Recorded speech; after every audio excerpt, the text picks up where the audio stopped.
दोस्तों इस वीडियो में हम ग्रो ऐप का इस्तेमाल करके कैसे म्यूचुअल फंड में इन्वेस्ट करते हैं, म्यूचुअल फंड वाले सेक्शन में इन सभी चीजों को देखकर क्या पता लगाया जाता है, आखिर इन सभी चीजों का यूज क्या होता है, ये सभी हम इस वीडियो में सीखेंगे।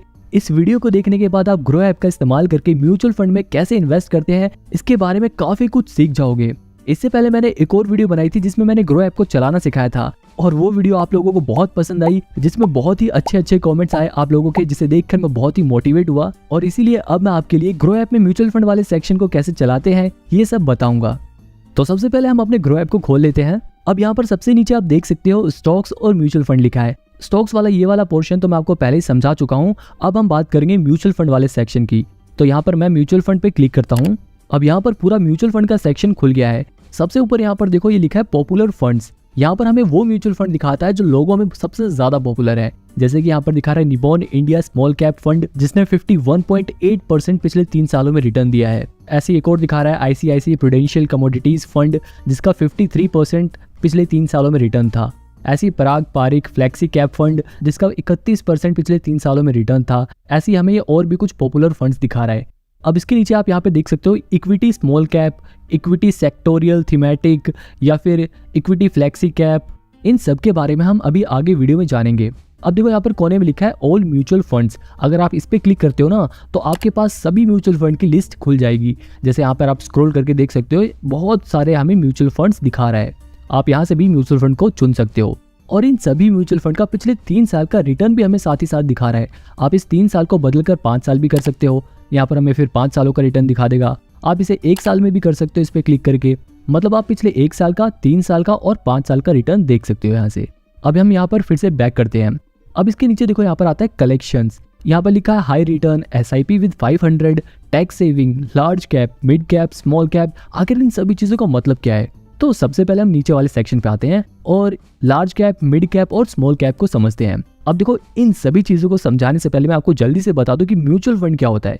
म्यूचुअल फंड में देखो क्या होता है, बहुत सारे लोग अपना थोड़ा थोड़ा पैसा फंड मैनेजर को देते हैं और ये फंड मैनेजर प्रोफेशनल लोग होते हैं। ये प्रोफेशनल्स हमारे पैसों को अलग अलग जगह पर लगाते हैं ताकि वो वहां से रिटर्न कमा सके और वही सब रिटर्न यहाँ पर लिखा रहता है। मतलब हमारे पैसों को इन लोगों ने अलग अलग जगह पर लगाया और उन्हीं पैसों से जो रिटर्न मिला वो यहाँ पे हमें दिखाया जाता है। तो भाई अब सवाल ये आता है कि आखिर ये अलग अलग जगह कौन सी होती है जहां पर फंड मैनेजर हमारे पैसों को लगाते हैं। तो देखो जो फंड मैनेजर होते हैं ना वो हमारे पैसों को इक्विटी में लगाते हैं, बॉन्ड में लगाते हैं, डेट में लगाते हैं। इक्विटी यानी कि वही शेयर मार्केट में लगाते हैं और डेट यानी कि वो हमारे पैसों को ब्याज पर देते हैं, यानी कि वो हमारे पैसों से ही पैसों को बना रहे हैं। और इसके बदले में फंड मैनेजर को क्या मिलता है? इसके बदले में फंड मैनेजर उस रिटर्न में से थोड़ी सी फीस अपनी ले लेता है। तो मतलब म्यूचुअल फंड में फायदा ये है कि अगर किसी को शेयर मार्केट के बारे में नहीं पता, उसको ये नहीं पता कि अपने पैसे कहाँ पर इन्वेस्ट करे कि उसका पैसा बढ़े, तो उन लोगों को म्यूचुअल फंड में इन्वेस्ट करना चाहिए। क्योंकि हमारा ये शेयर को ढूंढने का, कहाँ पे पैसे लगाने हैं, ये काम फंड मैनेजर करेंगे और भले से उसके बदले वो थोड़ी सी फीस ले लेते हैं लेकिन अच्छी जगह तो इन्वेस्ट करते हैं। तो ये तो बिल्कुल एक बेसिक था कि म्यूचुअल फंड होता क्या है। अब बात आती है कि आखिर ये लार्ज कैप, मिड कैप और स्मॉल कैप क्या था। तो जैसे कि मैंने आपको बताया कि फंड मैनेजर हमारे पैसे को इक्विटी में भी लगाते हैं। इक्विटी यानी कि कंपनियों के शेयर में भी लगाते हैं। तो स्मॉल कैप का मतलब ऐसी छोटी कंपनियां जिनका मार्केट कैप छोटा हो, यानी कि ऐसी छोटी कंपनियां जिनकी मार्केट में हिस्सेदारी कम हो। लार्ज कैप ऐसी कंपनियां होती है जिनका मार्केट में हिस्सेदारी बहुत ज्यादा होती है, जिनका मार्केट शेयर बहुत ही ज्यादा होता है। और मिड कैप में मीडियम साइज की कंपनीज आती हैं। मतलब कि small cap, mid cap, large cap, इन चीजों का पता ये लगाने के लिए किया जाता है कि कंपनी के पास कितना मार्केट है, कंपनी कितनी बड़ी है। अब जैसे अगर आप स्मॉल कैप में क्लिक करोगे ना तो ये हमें ऐसे म्यूचुअल फंड्स दिखाएगा जिसमें फंड मैनेजर ने छोटी कंपनियों के शेयर्स में इन्वेस्ट कर रखा है, यानी कि छोटी कंपनियों में इन्वेस्ट कर रखा है। अब देखो छोटी कंपनियों में पैसे लगाने का फायदा ये होता है कि छोटी कंपनियों में रिटर्न ज्यादा मिलता है, यानी कि छोटी कंपनियों के बड़े होने की संभावना ज्यादा होती है ना। जब छोटी कंपनी ग्रो होगी तो उसमें प्रॉफिट ज्यादा बनने के चांसेस रहते हैं। हालांकि छोटी कंपनियों में दिक्कत भी यही होती है क्योंकि वो कंपनी छोटी है इसलिए उसमें रिस्क ज्यादा है। क्या पता वो कंपनी कंपटीशन में सरवाइव ना कर पाए, इसलिए छोटी कंपनियों में रिस्क ज्यादा होता है लेकिन उसमें प्रॉफिट की अपॉर्चुनिटी बहुत ज्यादा होती है, उसमें प्रॉफिट बनने के चांसेस बहुत ज्यादा होते हैं। अब देखो यहाँ पर आपको टेंशन लेने की जरूरत नहीं। जो हमारे फंड मैनेजर होते हैं वो इस काम में एक्सपर्ट होते हैं। वो अपने हिसाब से बेस्ट स्मॉल कैप कंपनियां चुनते हैं जिनके ग्रो होने के चांसेस बहुत ज्यादा होते हैं। अब जैसे यहाँ पर हमें क्वांट स्मॉल कैप फंड दिखा रहा है, इसमें नीचे देखो लिखा है ना इक्विटी स्मॉल कैप, यानी कि ये जो म्यूचुअल फंड है इसमें जो फंड मैनेजर होते हैं वो स्मॉल कैप कंपनियों में पैसा लगाते हैं। देखो नीचे लिखा भी हुआ है इक्विटी स्मॉल कैप।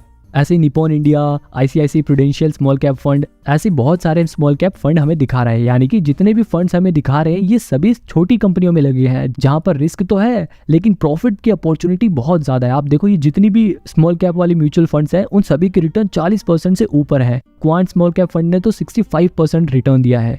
और अगर हम इसका 5 साल का करके देखें तो हमें 5 साल का भी डाटा दिखा दे कि 5 साल में किसने कितना रिटर्न दिया है। अब मिड कैप में ऐसे क्लिक करके देखें तो मिड कैप में जो थोड़ी मीडियम साइज की कंपनियां होती हैं उस कंपनियों में फंड मैनेजर ने पैसे लगा रखे हैं। मतलब ये जो फंड्स हमें दिखा रहे हैं वो ऐसे फंड्स हैं जिसमें मिड कैप कंपनियों में पैसा लगा हुआ है। यहाँ पर आप देखो इन सभी के नीचे लिखा हुआ है mid cap mid cap mid cap, यानी कि मिड कैप कंपनियों में इनका पैसा लगा हुआ है।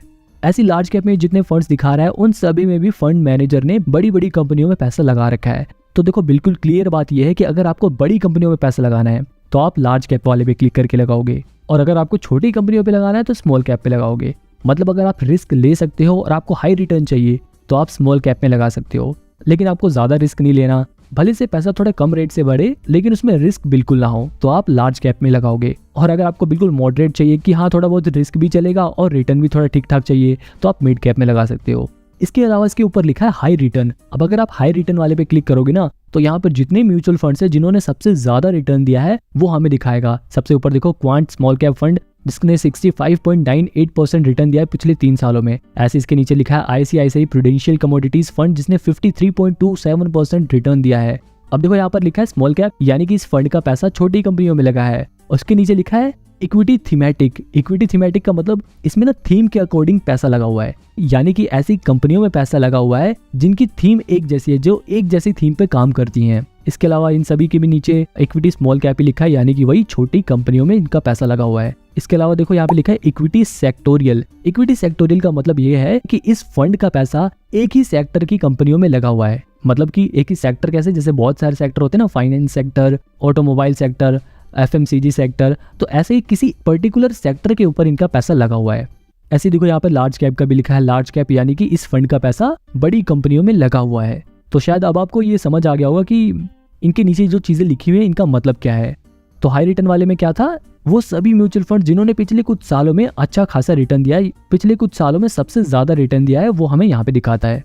अब इसके अलावा देखो यहाँ पे लिखा है टैक्स सेविंग। अब ये टैक्स सेविंग क्या है, टैक्स सेविंग वाले पे अगर आप क्लिक करोगे तो यहाँ पे हमें वो ऐसे म्यूचुअल फंड्स दिखा देगा जिसमें अगर आप अपना पैसा लगाते हो तो आपको टैक्स में थोड़ी राहत मिलेगी। ये जो यहाँ पे लिखा है ना इक्विटी ELSS, ELSS का मतलब होता है इक्विटी लिंक्ड सेविंग स्कीम, यानी कि अगर आपको सरल भाषा में बताऊं तो अगर आप इस फंड में पैसा लगाते हो तो आपको टैक्स में राहत मिलेगी।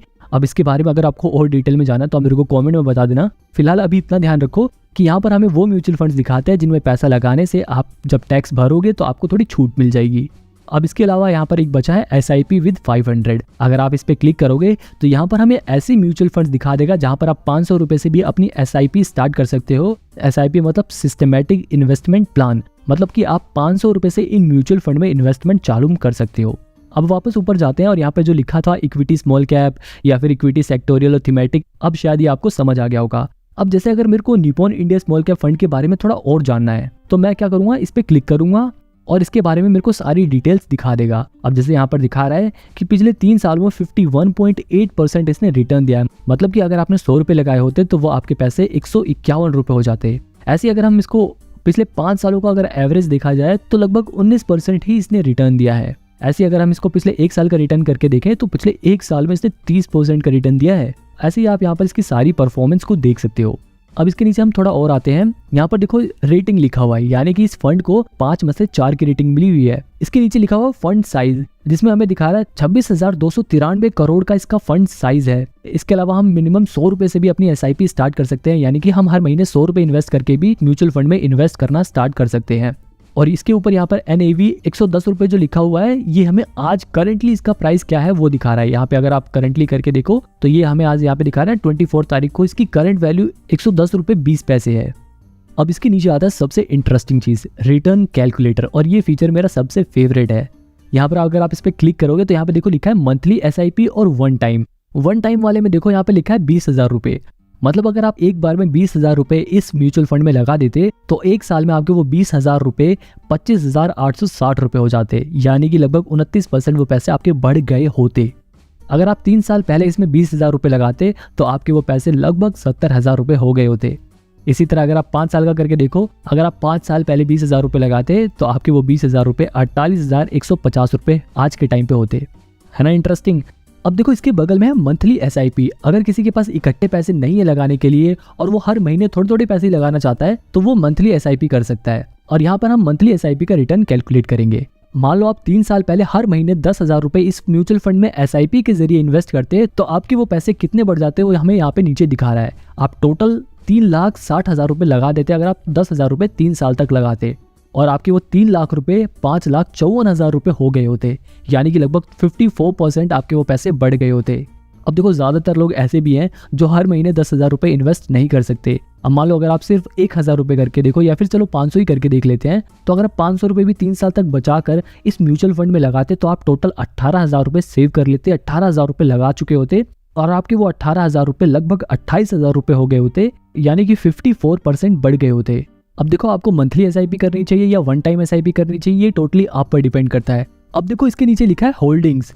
अगर आप होल्डिंग्स वाले पे क्लिक करो, अब देखो यहाँ पर हमें बहुत सारी कंपनियों के नाम दिखा रहा है और सबसे ऊपर लिखा है टॉप 10 होल्डिंग्स। इसका मतलब ये है कि इस म्यूचुअल फंड का ज्यादातर पैसा इन कंपनियों में लगा हुआ है, जैसे कि Tube Investment of India Limited, HDFC Bank Limited, इन सभी कंपनियों में इस म्यूचुअल फंड का पैसा लगा हुआ है। अगर आप यहाँ पे नीचे देखो, यहाँ पे लिखा है होल्डिंग एनालिसिस। आप इस पे अगर क्लिक करोगे ना तो यहाँ पे इसकी सारी डिटेल्स खुल जाएगी। यहाँ पर देखो इसका लिखा हुआ है कि Nippon India small cap fund ने अपना पैसा यानी कि 26,294 करोड़ रुपए में से 96.7% इक्विटी में इन्वेस्ट कर रखा है। बाकी उनके पास 3.2% कैश है और डेट यहाँ पर दिखा रहा है 0%, यानी कि इन्होंने अपना सारा पैसा इक्विटी में लगा रखा है, डेट में नहीं लगा रखा।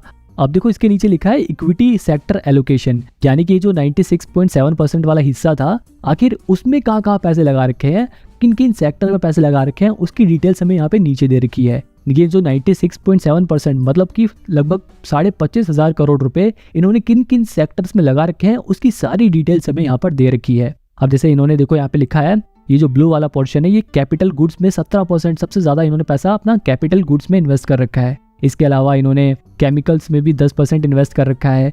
फाइनेंशियल सेक्टर में इन्होंने 13.3% इन्वेस्ट कर रखा है। तो मतलब ये सारी डिटेल्स दी हुई है कि इन्होंने कहाँ पैसे लगा रखा है। इन्होंने हेल्थ केयर में भी लगा रखा है, इन्होंने सर्विसेज में लगा रखा है, कंस्ट्रक्शन में लगा रखा है, ऑटोमोबाइल में लगा रखा है, बहुत सारे सेक्टर में इन्होंने अपना पैसा लगाया हुआ है। लेकिन सबसे ज्यादा पैसा इन्होंने कैपिटल गुड और केमिकल्स और फाइनेंशियल सेक्टर में लगा रखा है। अब देखो ज्यादा सेक्टर्स में पैसे लगाने का फायदा ये होता है कि रिस्क कम हो जाता है। मान लो अगर किसी एक सेक्टर की कंपनी अच्छा परफॉर्म नहीं करती और उसमें ज्यादा प्रॉफिट नहीं होता, तब भी दूसरे सेक्टर में अगर प्रॉफिट होता है तो उसका प्रॉफिट उस लॉस को कंपनसेट कर देगा। अब इसके नीचे लिखा है एडवांस रेशियो। यहाँ पर हमें कुछ एडवांस रेशियो दी हुई जिन्हें देखकर म्यूचुअल फंड को एनालाइज किया जाता है कि वो अच्छा है या नहीं। अब देखो अगर मैं आपको ये एडवांस एनालिसिस अभी सिखाऊंगा इस वीडियो में तो ये अलग से 10-15 मिनट ले लेगा और ये वीडियो बहुत ही बड़ी हो जाएगी, इसलिए मैं इस टॉपिक को किसी और वीडियो में कवर करूंगा। अगर आपको इसके ऊपर भी वीडियो चाहिए होगी तो आप मेरे को कमेंट में बता देना, मैं इसके लिए अलग वीडियो बना दूंगा। अभी हम बैक करते हैं और अब इस होल्डिंग के बाद यहाँ पर है रिटर्न एंड रैंकिंग। अगर हम इस पर क्लिक करें, पिछले 5 साल में, 3 साल में, 1 साल में जो इस फंड की रिटर्न परसेंटेज है वो हमें यहाँ पर दिखा रहा है, यानी कि पिछले 5 सालों में 19.2% इस फंड ने रिटर्न दिया है। पिछले 3 सालों में लगभग 50% का रिटर्न इसने दिया है, मतलब 50% पैसे बढ़ गए हैं। ऐसे इसके नीचे कैटेगरी की एवरेज परसेंटेज भी दी हुई है, जैसे यहाँ पर 14.2%, 43%, 18%। इस कैटेगरी की यानी कि इक्विटी स्मॉल कैप जो फंड्स होते हैं उनकी एवरेज ग्रोथ कितनी रही है और इसकी ग्रोथ कितनी रही है। तो देखो सिंपल सा मतलब ये है कि इस कैटेगरी के जो फंड होते हैं वो पिछले 5 सालों में 14% का रिटर्न देते हैं, लेकिन इस फंड ने 19% का रिटर्न दिया है। ऐसे 1 साल में देखो तो यहाँ पे दिखा रहा है इस कैटेगरी के जो फंड होते हैं वो 18% का रिटर्न दिया है एवरेज, लेकिन इस फंड ने 29.3% का रिटर्न दिया है। आई होप अब आपको ये समझ आ गया होगा। इसके अलावा देखो यहाँ पे लिखा है रैंक इन कैटेगरी।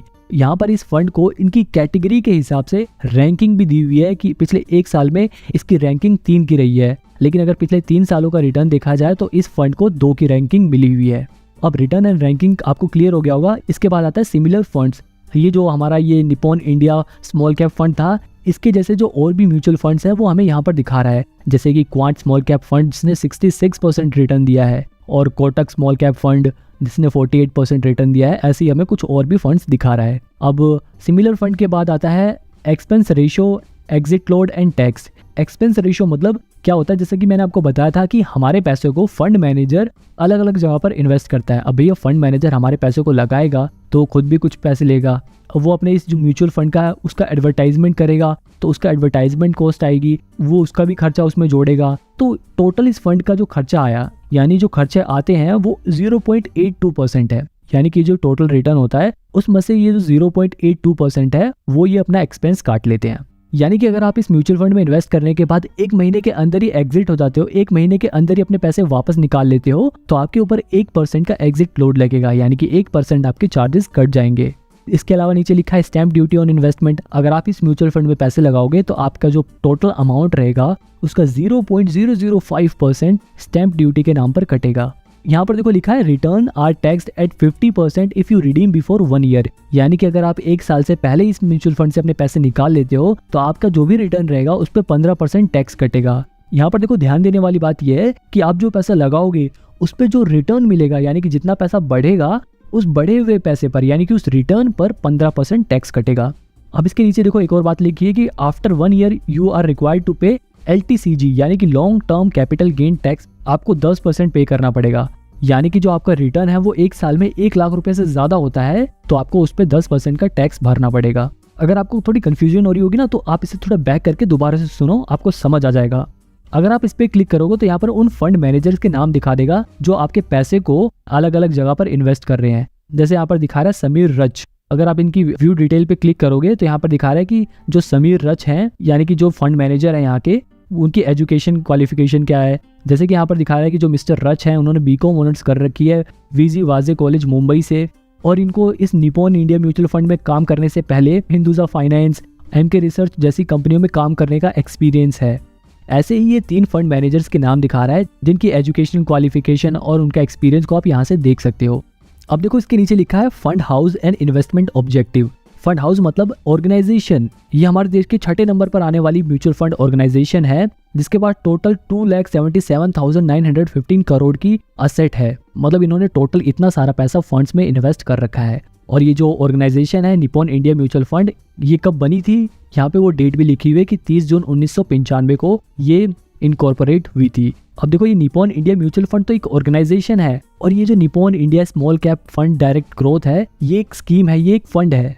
यानी कि ये ऑर्गेनाइजेशन है और ये एक फंड है, यानी कि एक तरह से उनकी कैटेगरी है जिसमें वो पैसा लगाते हैं। अब इसके नीचे यहाँ पर इनका इन्वेस्टमेंट ऑब्जेक्टिव भी लिखा है कि ये जो Nippon India small cap fund scheme है, इनका ऑब्जेक्टिव ये है कि ये ऐसी छोटी छोटी कंपनियों में पैसा लगाएं जहां पर ये लॉन्ग टर्म में ज्यादा रिटर्न दे सके।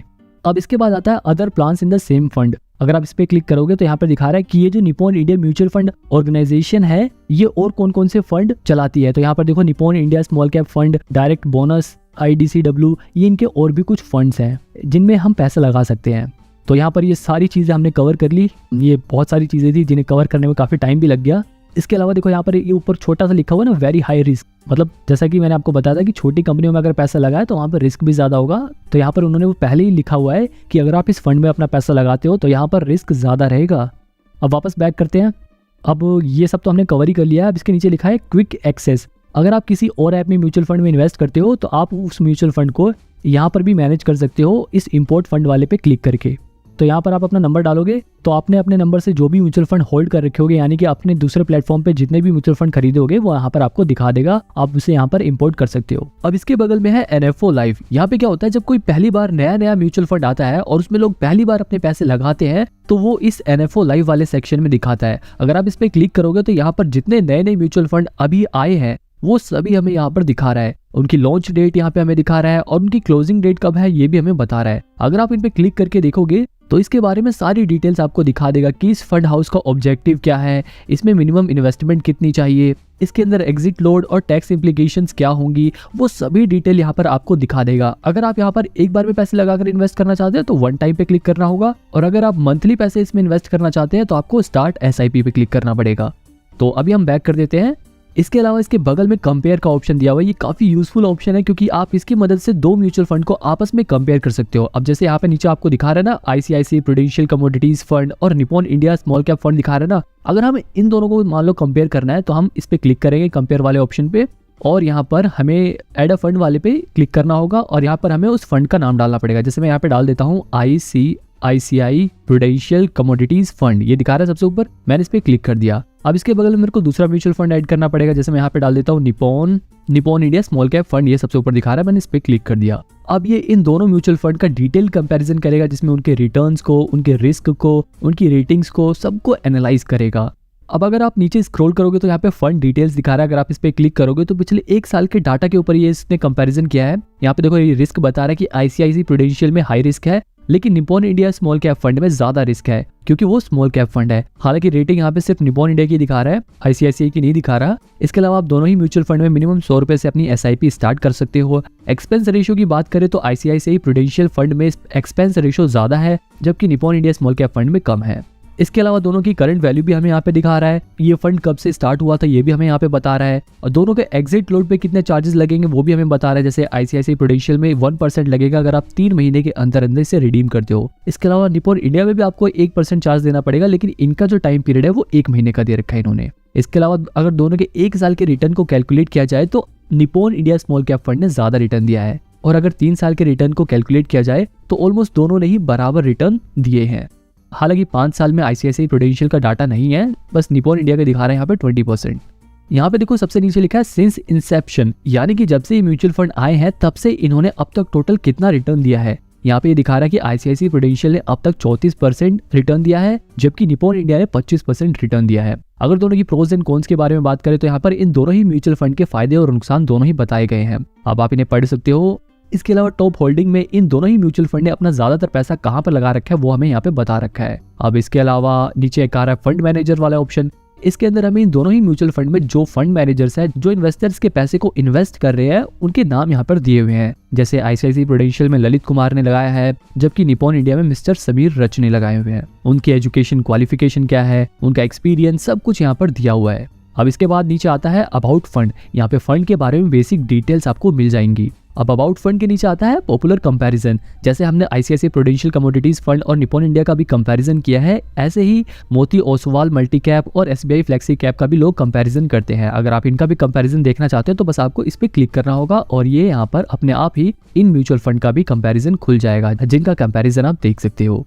अब मैं यहाँ पे फिलहाल बैक कर देता हूँ, क्योंकि मेरे को सिर्फ आपको ये दिखाना था कि कैसे यूज होता है। अब देखो कंपेयर वाले के बाद में आता है SIP कैलकुलेटर। अब SIP कैलकुलेटर तो मैंने आपको ऊपर भी बताया था, वही सेम कैलकुलेटर आपको इसके अंदर भी मिल जाएगा। यहाँ पर आप अमाउंट डालो कि आप कितने रुपए इन्वेस्ट करना चाहते हो। मान लो अगर अभी अभी कोई आदमी रिटायर हुआ है और वो अपने 10 लाख रुपए को म्यूचुअल फंड में लगाना चाहता है, जहां पर उसे उम्मीद है कि उसे कम से कम 12% का रिटर्न तो मिल ही जाएगा, और वो अपने इस पैसे को अगले 10 सालों के लिए लगाना चाहता है, तो यहाँ पर हम उसके रिटर्न को कैलकुलेट कर सकते हैं। जैसे यहाँ पर उसने 10 लाख रुपए लगाए तो वो अपने 10 लाख रुपए से लगभग 21 लाख रुपए कमा लेगा, यानी कि उसके जो 10 लाख रुपए थे वो ऑलमोस्ट 31 लाख रुपए हो जाएंगे। तो मतलब आप यहाँ पर अपनी मर्जी से कोई सा भी अमाउंट डालकर ये पता लगा सकते हो कि वो रिटर्न कितना हो सकता है। हालांकि जरूरी नहीं है कि उतना अमाउंट हो ही जाए, हो सकता है कम भी हो जाए और हो सकता है ज्यादा भी हो जाए, क्योंकि थोड़ा बहुत रिस्क तो म्यूचुअल फंड में भी होता ही है। अब इसके अलावा यहाँ पर नीचे भी सभी म्यूचुअल फंड की लिस्ट दी हुई है, जहाँ से आप सभी म्यूचुअल फंड को देख सकते हो। तो ऑलमोस्ट हमने ये सभी कवर कर लिए। अब यहाँ पर आप देखो डैशबोर्ड में आपने जितने भी म्यूचुअल फंड में अपना पैसा लगाया है वो यहाँ पर दिखाएगा। अगर आपने किसी म्यूचुअल फंड को खरीदने के लिए अपना ऑर्डर दिया है